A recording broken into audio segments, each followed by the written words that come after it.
guys, so I've been hired as an infra lead in my new workplace, and I've noticed that Java is the de facto programming language, and I'm keen on Go.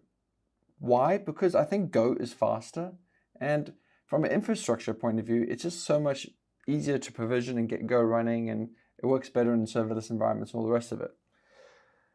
I obviously been telling people about this, but we need to be data driven. I need data points to convince people. So I took it upon me to write this blog. Have a look at it. So let me just show you the workflow that I use to benchmark it. Starting from a clean slate here. I deploy the CloudFormation. CloudFormation looks like 80.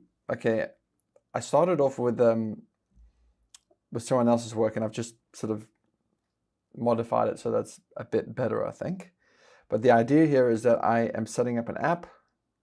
Is it a 3-tier, 2-tier system? An app and a database in another machine, and I benchmark the app.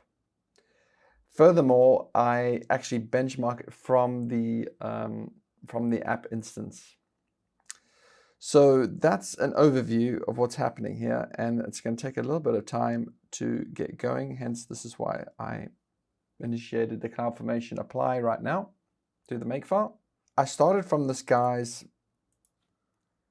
article that Java is twice as fast as Go, and I tried to reproduce what he did. And locally, I did reproduce some issues. It turned out to be that there were some errors, I think, to do with the database driver of Go. It didn't have some sort of connection limit, so that was triggering some errors. I fixed those by changing the database driver, so now there's no Go errors. Great. Of course, I did some local tests on my Arch Linux machine.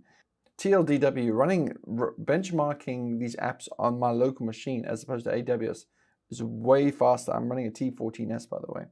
But anyway, I thought it would be prudent to make what I'm doing reproducible, just as I'm doing right here in the video.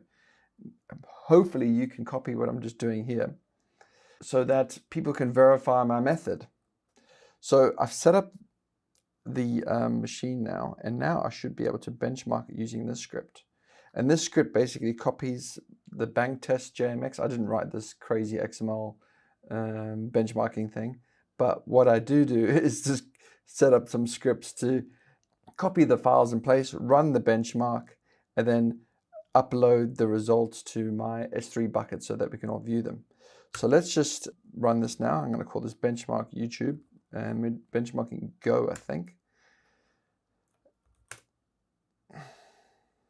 Okay, get the whole thing going. This takes a few seconds to run. So let's do that. Just want to show you my workflow. So yeah, make delete, make deploy the CloudFormation. A lot of waiting for the Java version. This is why it's not good for serverless. Java's not good for serverless. This is why I want to push Go at work. Then I benchmark it. So I'm just copying in some benchmarks here. It is a bit weird when you benchmark again and again. I run out of file descriptors. I don't know why. I think it's a Docker issue. Anyway, let's see. It's doing some tests. I'm a little bit unsatisfied. I mean, there's a lot of complicated stuff going on here. Like, is there a better way to benchmark things? I instinctively, in my whole career, I always think that the database is the bottleneck, but I couldn't really prove it by looking at the cloud monitoring details. So if anyone has a better idea how to, I think the best way to figure out if the database is the bottleneck is to basically reduce the machine size of the database and increase the size of the app machine size, and then maybe go the other way, and that way you would probably know if the database was the bottleneck. I just couldn't really tell from what time I spent on here. So once you've run the script, assuming that you have your own bucket to upload to, you get results like this. And the good thing is that, as you can see here, in the 99th percentile, that's the key here. Go is a lot faster than Java here. So hopefully you can reproduce the same results that I just did here. Otherwise, I really hope you will have a look at the blog and the description below and have a look at my methods. Do point out in the comments if I've missed something obvious. I'm still a little bit, as I mentioned, I am confused by this whole too many open file stuff. But other than that, the data points that I have collected, I think pretty satisfactorily tell me that Go is better. Hopefully this work I just spent too much time on, really, it gets me in the right direction of convincing my colleagues that Go is a better choice than Java. Please like the video, subscribe for more. Comments below, guys. Thanks for watching. Bye.